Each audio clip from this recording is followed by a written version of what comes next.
the Ottoman Empire attempted to besiege Constantinople and end the Byzantine Empire on a half-dozen occasions. But these sieges were interrupted by the Crusades, civil wars, rebellions, and the invasion of Timur. However, by the middle of the 15th century, the Ottomans consolidated their territory and finally entered a period of internal stability. The next siege of Constantinople was imminent, as in 1444 Sultan Mehmed II defeated the European Crusaders at the Battle of Varna. The King of Poland and Hungary, Vladislav, was killed during the battle, and that plunged the most powerful states in Central Europe into a crisis, as still the Ottomans faced resistance from the Albanian Lord Skanderbeg and the Voivode of Transylvania, John Hunyadi. The latter sent numerous letters to the Pope and the kings of Europe calling them to another crusade, but since no one was willing, as his activity was limited to raiding into Ottoman territory. As Skanderbeg was previously an Ottoman vassal, Murad sent 3 punitive expeditions against him, but all 3 armies were ambushed and defeated by the outnumbered Albanian forces. Meanwhile, the Sultan was preoccupied with minor rebellions within the empire and a campaign against the Despotate of Morea in 1446. As during the campaign in Greece, Murad forced the ruler of Morea and future Byzantine Emperor Constantine XI to become his vassal and pay tribute. It was time to attack Skanderbeg, and Murad won a minor victory at the Battle of Svetigrad in 1448. But chasing the guerrilla force under Skanderbeg was impossible, and after setting a few garrisons along the frontier, Murad returned to Eden. Meanwhile, Hunyadi was preparing another crusade. By September of 1448, he finally raised a 30,000-strong army and started a new campaign. He was hoping that the despot of Serbia, Trajura Brankovic, would join him, but the latter was an Ottoman vassal and refused. So instead, Serbian lands were raided. Murad knew about all this and started moving his army to prevent Skanderbeg and Hunyadi from joining forces. Subsequent events are not clear, but it seems that in October, Hunyadi moved to the field of Kosovo to wait for Skanderbeg. Some claim that the latter was blocked by Hayera. Others think that the local Ottoman garrisons slowed the Albanian force. But in any case, on the 17th of October, as the Sultan and his 50,000 troops reached the site where the first battle of Kosovo between Lazar and Murad I took place. On the first day of the ensuing battle, Hungarian-Polish, as Wallachian and Moldovan forces attacked the Ottomans across the front with their armored troops, but despite early successes, were pushed back, as Hunyadi attempted to use his light cavalry to attack the Ottoman flanks during the night. But the Ottoman light horsemen intercepted and repelled the Crusaders.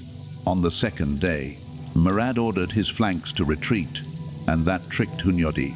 His troops attacked the Ottoman center head-on and were able to push the Ottoman light infantry back. However, the Janissaries stopped the Crusader advance near the Sultan's position. At this point, as the Ottoman flanks returned to the battle and encircled Hunyadi's forces, the leader of the crusading army managed to retreat, but more than half of his troops were killed, while the Ottomans lost around 5,000 men, as the Battle of Kosovo sealed the fate of the Balkan people for the next few centuries. As Skanderbeg continued his resistance and a few more campaigns against him did not bring any tangible success. But the focus of the Ottomans, the road to Constantinople, was now open. When Murad I passed away and his son Mehmed came to power in 1451, his singular goal was to take the Byzantine capital. Constantinople was not the city it once was, as the total number of the population was now between 50,000 and 100,000, and vast swaths of land within the walls were empty and even used for farming. The Byzantine Emperor Constantine XI now controlled only a small territory along the coast and had to pay tribute to the Ottoman Sultan, as Mehmed signed treaties with Venice, Genoa and Hungary to ensure that they were not going to attack him, as a new rebellion by the Karamanids allowed him to cross into Anatolia and consolidate his power in the region. As Constantine XI was hoping to end the practice of paying tribute to the Sultan, and threatened to support Mehmed's cousin Orhan in claiming the Ottoman throne. That gave Mehmed a reason to declare their previous treaty null and void. The Ottomans started preparing for war in April of 1452, as the Sultan gave orders to build a fortress called Rumlawasar on the northern end of the Bosphorus to prevent any ships from assisting Constantinople from the Black Sea. The fort was built by the end of August, and Constantine had no other choice but to start bringing his subjects into the city, storing up supplies and sending pleas for help to the European states. Only a contingent of Venetian ships and around 1,000 mercenary soldiers led by Giovanni Giustiniani arrived to help, while most Christian monarchs ignored the pleas. The Ottomans had more than 100,000 warriors, 69 cannons and 126 ships under the overall command of Mehmed II against 7,000 professional Byzantine troops, among them 500 Ottomans of Prince Orhan and a dozen or so cannons and 26 ships. More than 30,000 locals were pressed into service, as the Byzantine and Italian ships were better than their counterparts, while their guns were outdated. One of the Ottoman guns was particularly big and would play an iconic role in the upcoming siege, as each section of the wall would be commanded by one of the Italian commanders, with Giustiniani being the leader, as while Constantine and his guard were in reserve in the Blachana Palace. As the defenders repaired the walls, and a chain was set across the Golden Horn to prevent the Ottomans from attacking the walls from the sea. The vanguard of the Ottoman army arrived at the walls of Constantinople on April 1st, 1453, and began making camp the next day, as the Sultan reached the city on the 5th of April and started preparing to besiege it. The giant Ottoman cannons were in place on the 6th and started blasting the Theodosian walls, but with little effect, as the cannons were so massive they needed 3 hours to reload, and the Byzantines were able to repair the damage done to the walls.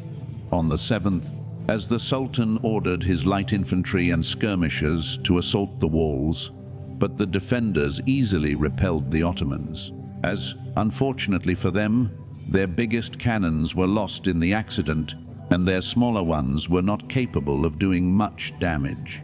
The Byzantines attempted a few sallies on the 8th and 9th, but no positive results were achieved. The Ottomans started battering the city walls on the 11th, and this bombardment continued until the very end of the siege. On the 17th and the 18th, the Ottomans attempted night assaults, but the defenders held on the water, as the Ottoman fleet was unable to penetrate the chain and move into the Golden Horn.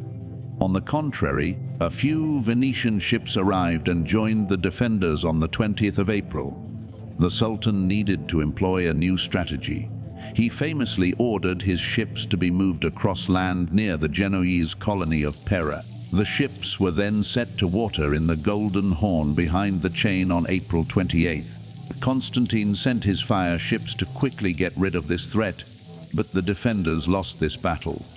From now on, Constantine had to keep at least part of his troops on the northern wall, and that weakened his defenses elsewhere, as some of the Byzantine cannons were moved into the area, but they failed to defend the Allied ships, which had to return to the harbors. Their crews joined the defense.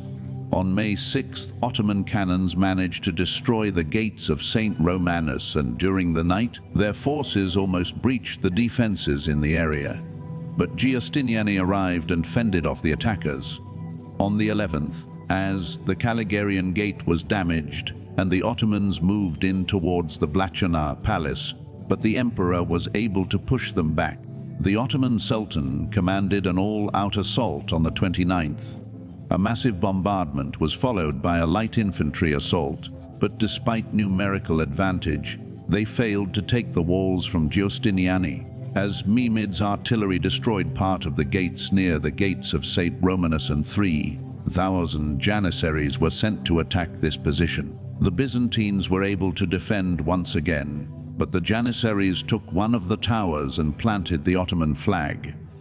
At this point, as Giustiniani was heavily wounded and carried away from the battlements, This was a massive blow to the morale of the defenders, and when a few hundred Janissaries entered the city near the gates of St. Romanus, the Byzantine defenses fell. Citizens and defenders attempted to board the ships and leave the city, as sources say that the emperor and his last guards attempted a desperate counterattack near the gates of St. Romanus, but he was killed. Thus the last Roman emperor died alongside his empire. The fall of Constantinople was the event that marked the end of the medieval era, sparked the next phase of the Renaissance, started the ages of discovery and colonization, and also centuries of wars between the European powers and the Ottoman Empire, as the wars that we are planning to cover in the future. Thank you for watching our documentary on the fall of Constantinople, as we would like to express our gratitude to our Patreon supporters who make the creation of these videos possible. Patreon is the best way to suggest a new video, learn about our schedule, and so much more.